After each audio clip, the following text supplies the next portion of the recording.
podcast. Listen, learn, and speak English with confidence. Hey, English learners. Welcome back to the English Goal podcast. I'm so happy you're here with us today. If you're listening while you're walking, drinking your coffee, traveling, or simply relaxing, you're in the right place. I'm Rachel. And I'm Kevin. Kevin, can I ask you something?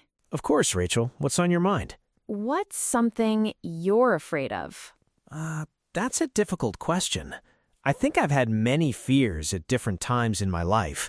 Some were big, some were quite small, and some I didn't even realize were fears until much later. What do you mean? Sometimes we don't say, I'm afraid. Instead, we say things like, I'm not ready. I'll do it later. Maybe next year. I don't think I'm good enough. I'll try when I feel more confident. But sometimes those are simply different ways of saying, I'm scared. That's so true. Fear doesn't always look like fear. Sometimes it looks like procrastination. Sometimes it looks like making excuses. Sometimes it looks like staying comfortable. Exactly. And that's what today's episode is about. Today's episode is called Learn to Face Your Fear. We'll talk about why fear can stop us from doing things we really want to do, why avoiding fear often makes it stronger, and how small acts of courage can help us build confidence. And we're not going to say that you should never feel afraid.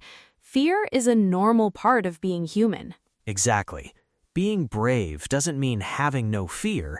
It means deciding that something is important enough to do, even when you're afraid. If you're a B1 or B2 English learner, this conversation is perfect for you. And if you're a strong A2 learner, don't worry about understanding every word. Just relax, listen, and enjoy. Let's begin. Kevin, why do you think people are so afraid of doing things differently? I think one reason is uncertainty. We know what life looks like today, but when we make a change, we don't know what will happen tomorrow. So sometimes the unknown feels more frightening than the situation we're already in. Exactly. Imagine someone who doesn't like their job. They complain about it every day. They're tired, they're unhappy. But when someone suggests looking for another job, they say, but what if I can't find anything? So they stay in a situation they don't enjoy because the alternative feels uncertain. Yes, the familiar can feel safer, even when the familiar isn't making us happy. That's interesting. Maybe comfort isn't always the same as safety. I think that's an important distinction. Something can feel comfortable simply because we're used to it. That doesn't necessarily mean it's good for us. It's like wearing an old pair of shoes. They might not be very good, they might even hurt your feet a little, but you're used to them. Exactly. And buying a new pair means making a decision. You have to choose. You have to try something different. You have to accept that the new shoes might not feel right immediately. And life can be like that too. We sometimes stay with the familiar because changing requires courage. Yes, and fear often asks us to wait. It says, not today, maybe tomorrow. You're not ready. Try again when you feel confident. But what if we never feel completely ready? That's the problem. Sometimes we're waiting for confidence to appear before we take action, but confidence often comes after action. So we don't always become confident first. Sometimes we act first, and confidence comes later. Exactly. Think about learning to ride a bicycle. You don't become confident by sitting on the bicycle and thinking about riding it. You become confident by trying. You wobble, you fall, you try again. Eventually, your body learns. And after a while, something that once felt frightening becomes normal. Exactly. That's how many fears work. The first step feels enormous. The second step feels difficult. But after enough practice, the thing that once frightened you can become part of your normal life. Kevin, what do you think people fear more? Failure or what other people will think about their failure? I think for many people it's the second one. We're often more afraid of being judged than actually failing. I agree. Imagine someone wants to start a YouTube channel. They have an idea, they've written some notes, they want to make their first video, but then they start thinking, what if people laugh at me? What if nobody watches? What if my voice sounds strange? What if someone leaves a negative comment? And suddenly, they never make the video. Exactly. The fear of what might happen becomes stronger than the desire to try. That's why fear can be so powerful. It doesn't always need evidence. Sometimes imagination is enough. Our minds can create an entire future in a few seconds. And usually, we imagine the worst version. Yes, we imagine everyone judging us, everyone laughing, everything going wrong. But in reality, most people are probably not thinking about us nearly as much as we imagine. That's very true. Most people are busy thinking about their own lives, their own problems, their own mistakes, their own fears. Exactly. We sometimes imagine that we're standing on a huge stage while everyone is watching us, but most of the time, everyone is simply trying to get through their own day. That can actually be quite freeing. It is, because once you realize that people aren't watching you as closely as you imagined, you become more willing to try. I think this is especially important for English learners. Absolutely. A lot of learners who are afraid to speak English because they're worried about making mistakes. They know the words, they understand the grammar, they can write sentences, but when someone says, "Can you speak English?" they suddenly become nervous. And their mind goes blank. Exactly. Then they think, "My English is terrible." But often, their English isn't terrible, they're simply nervous. That's such an important difference. If you're afraid of making mistakes, you may speak less. If you speak less, you get less practice. If you get less practice, your confidence grows more slowly, and then the fear becomes stronger. So, avoiding the thing you're afraid of can actually make the fear bigger. Exactly. That's the strange thing about fear. We think avoidance protects us, but sometimes avoidance teaches our brain this really is dangerous. So, if I always avoid speaking English because I'm nervous, my brain may start believing that speaking English is something I should fear. Yes, but if you speak a little, even while nervous, your brain starts learning something different. I can do this. I survived. I made a mistake, but nothing terrible happened. And then the next time becomes a little easier. Exactly. Courage grows through experience, not through thinking about courage. Kevin, can I ask you something? Do you think we need to get rid of our fears? No, I don't think that's possible. And I don't think it's necessary. Why not? Because fear can actually be useful. Fear can tell us to be careful. If you're walking alone somewhere unfamiliar at night, fear might tell you to pay attention. If you're about to make an important decision, fear might encourage you to think carefully. The problem isn't fear itself.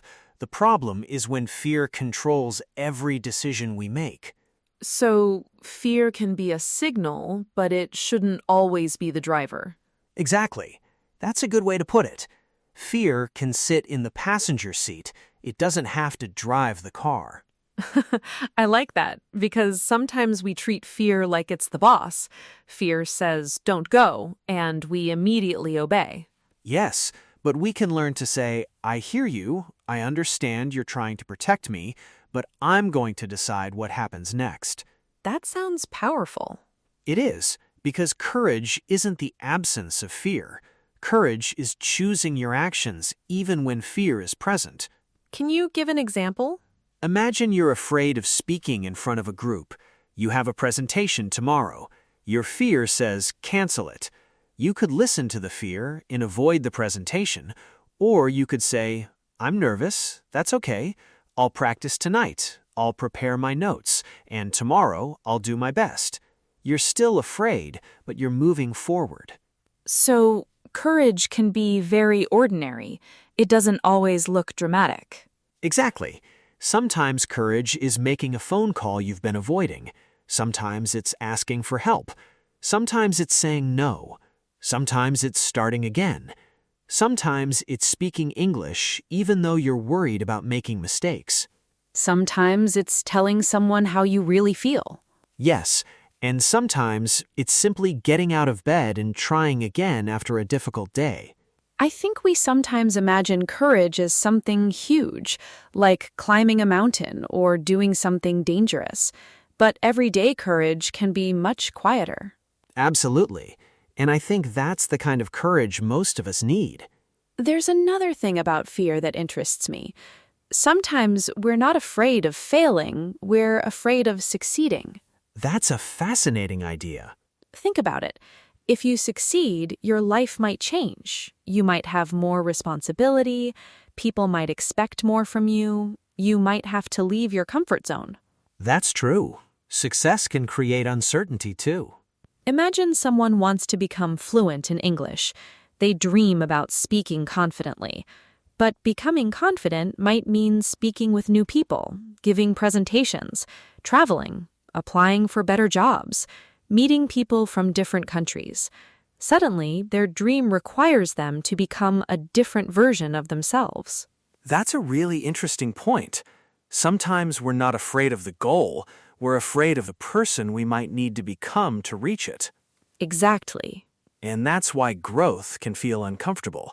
When you grow, your old habits don't always fit anymore. But perhaps that's not a bad thing. Maybe discomfort is sometimes a sign that we're growing. Yes, not every uncomfortable situation means we're on the wrong path. Sometimes discomfort simply means we're doing something unfamiliar. And unfamiliar doesn't automatically mean dangerous. Exactly. That's an important sentence. Unfamiliar doesn't automatically mean dangerous. So, how can someone start facing their fears? I wouldn't recommend starting with the biggest fear. Start small. Why? Because small acts of courage build evidence. If you're afraid of speaking English, don't begin by giving a 1-hour presentation. Start with one sentence. Then have a short conversation. Then speak for 5 minutes. Then 10.